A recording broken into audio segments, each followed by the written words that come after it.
Hello, everyone. Welcome to another Wednesday Live. Got my hands here. I have been scrambling trying to get around to doing the giveaway drawing, and I wanted to announce the winners on this live stream, which is why I'm a couple minutes late, because I wanted to make a graphic with all the names of the winners. So these are the winners of my big craft room giveaway with all my leftover, or I guess it is sort of my leftovers. It's stamps that I'm purging from my room, stamps and dies and stencils, and there's some ink pads and some oh gosh, there's some other little items in there as well. So without further ado, here are the 24 winners. There were 24 packages plus 2 international gift card winners. So here we are. These are the winners. They're from all over the country. Let's see, there's a couple from Pennsylvania. There's quite a few from, well, let's see, 3 from Massachusetts, some from California. Our 2 international winners are from Australia and the Netherlands. So that's fun. Let's see. I mean, if you see yourself on screen, I just put the state so people know in case there's like a name that's a little more common. If you are a winner, let us know in the comments because we'd all love to know. Here are the winners, and I'll put a list on my blog as well, just so people can go look at that list. And if you are a winner, watch your email. I will be emailing you instructions on claiming your prize and paying for the shipping for your package. So here we are. Okay, so we're gonna go to the overhead. By the way, I do need to draw a winner or winners, I think, for the Stampin' Bug, like the glider. We'll giving away one of these watermelon gliders. So I didn't have a chance to do that today, so I'll have to do that after I'm done here. But okay, so for today's project, I have no idea if this is gonna work. I'm flying by the seat of my pants. We're gonna try this. I wanna use these 2 products from Lawn Fawn. One is the giant birthday messages, and one is the forest backdrop die set. And my thought was it could be really cool because you see how it cuts like this outer like area to make like a scene.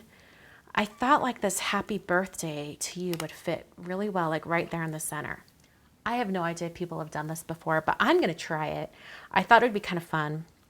So we're gonna start out by die cutting this entire die thing, and I'm not going to take out the inner pieces because I'm gonna cut them all out of white, and then I'm gonna cut them all out of black because I actually want the outer frame to be in black, but I want these inner pieces to be white so I can use ink blending to color them. All right, so first we're gonna cut this out of black. So here's that black piece. So cute. And we're gonna do some ink blending. So I need a background, like a sky to go behind this little scene here. So I'm going to take some white cardstock. Okay, so this piece is gonna go right behind that one. So I'm going to do a bunch of ink blending. Let's get going here. I've learned to love this little dude over here. He holds my ink pads while I'm blending. So let's start with Picked Raspberry. I'll just take my little pink brush. In fact, I'm gonna bring this down right here. It's a little easier. And we can start blending.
that's pretty. I like it. I don't think I'm going to add the black soot. We're going to keep it to just those colors. Since we're going to be putting this happy birthday right here. Oh, that's going to be super cute. I love that. I don't think I even want to add anything else to it. I don't think I need those white pieces. And then I'm going to use my heat tool to dry this. Okay, let's use a powder tool on this and test it with some white embossing powder to see if this is completely dry. And it makes it so the embossing powder will just slide right off those areas instead of sticking, which would be a problem because we want to control where the powder is. Okay. All right, so there's a lot, but I'm gonna tap. See, this is why we check. It's not dry. I'm gonna grab a brush. Just a clean, dry brush. Wipe off all that embossing powder. And then we are going back to the heat tool. It looks like it maybe just one more pass at the drying. Okay. Letting this cool down a little bit. And hit it with that powder tool once again. And let's test it. Oh, see, now it's sliding right off. Looks like there's a little area in the middle that might be an issue. So I'm going to hit it with my heat tool one more time, just because I love this blend so much. I really don't want to mess it up. All right. Hit that with the powder tool once again. Paper's also generally all cooled down. Slides right off. That taps off and goes everywhere over here too. So I'm going to do the happy birthday to you.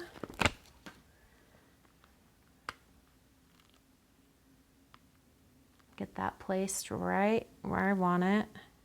And then I can remove the black, or I could leave it on, really just doesn't matter.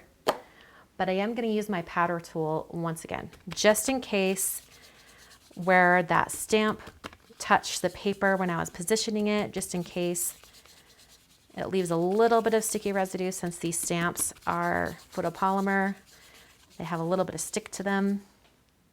Okay. Versamark ink. It's a great embossing ink. And then I'm going to use my Stampin' Bug glider just to get that on there really well.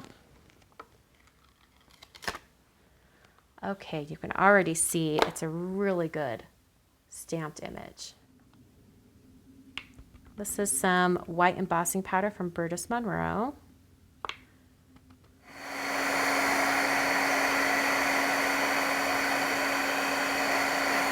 There we go. Since I'd used my heat tool to dry the paper, it melted super fast.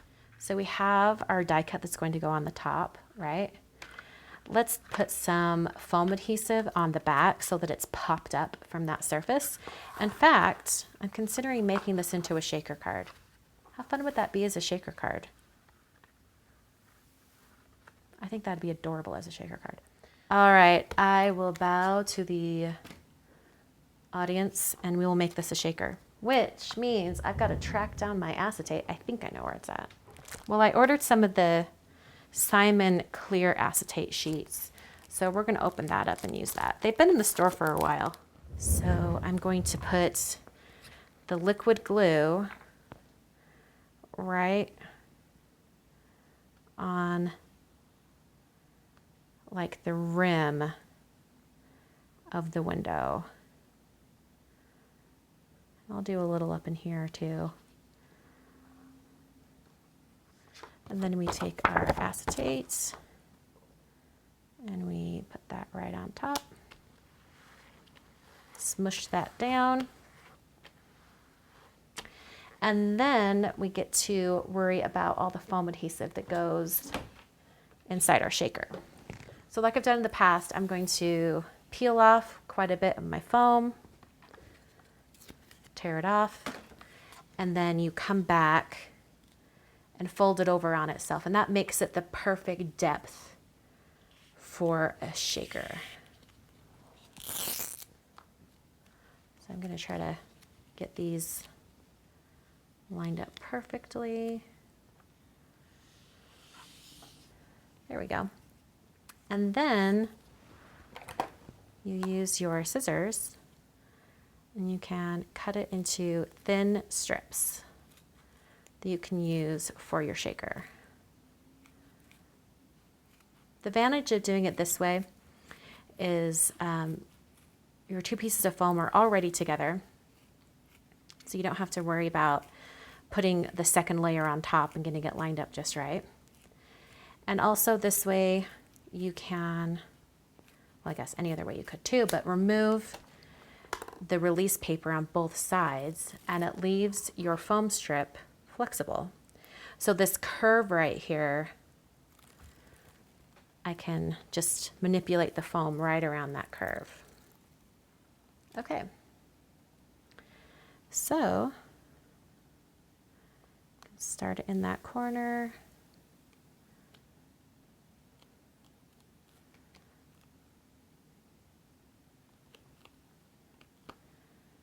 And just bend it around. Sometimes it's nice if you have black foam tape, if you're going to do a black thing like this, but not a huge deal. I'm going to cut that right there and then just go ahead and make this like a regular box here at the bottom. Okay, so now I have my shaker. It's like a well.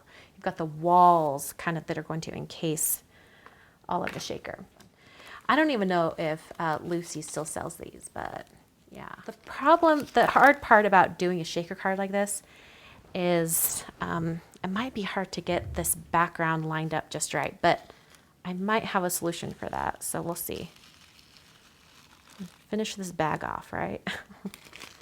This is a trick that I saw my friend Kathy Zilski do. She takes a scoreboard and she puts it in right there, and then I can line it up. Okay, so this is going to go right here, right in that corner and along the edge. Ah, brilliant, Kathy Zilski. Brilliant. Okay. Oh no, they're coming out. I can see where there are sequins that got in the way. Go back down. There we go. Okay. So, how cute. It's a pretty simple card. There's not a whole lot going on here, but pretty impressive. Now, if I would have been thinking, like I knew I wanted this to be a shaker from the start, I believe this acetate is heat resistant. So I could have, in theory, stamped and heat embossed the greeting on the front of the acetate. So, and that way there wouldn't be any sequins obscuring the grading. It's not a big deal in the long run though. Do you guys love shaker cards? They've been around for ages. I just love them so much. I think they're particularly nice for birthday cards, so this is perfect. You know, I'm thinking I want a little bit more white. So you guys, if you've been following me for a long time, you know what's about to happen. I'm adding a dashed line around the outside edge. Because I can. Using a white Jelly Roll pen just to add a little dash line. I think having a little bit more white on this will help accentuate the greeting. Right now, the greeting looks a little bit lonely. It's the only white on the card. And I know the die that cut the black frame, it already has little stitching dash lines on it, but I don't care. I want the white. Every once in a while, I've got to break out the dash line, right? So that's the card for today. Thank you guys so much for joining me and watching the replay. I hope you guys enjoyed. This card took a turn. I wasn't entirely sure how it was going to turn out, but with the help of the viewers who are watching it live, turned into a shaker, and I'm very happy with the results. Before I go, I wanted to let you guys know about a new class at onlinecardclasses.com. It is all about cardstock and different fun things you can do with it. You'll learn a little bit about cardstock right when you sign up for class. There's a video on that that'll teach you a little bit about cardstock and why we score and how to get a better result when you score your card bases. And we're just going to play with a bunch of cardstock. It is called Crushing on Cardstock. I will put a link down in the video description so you guys can check it out. Or you could just go to onlinecardclasses.com and it's right there on the homepage. So that's the latest class over at onlinecardclasses.com. I hope you guys can join us. And thank you so much for watching today's video.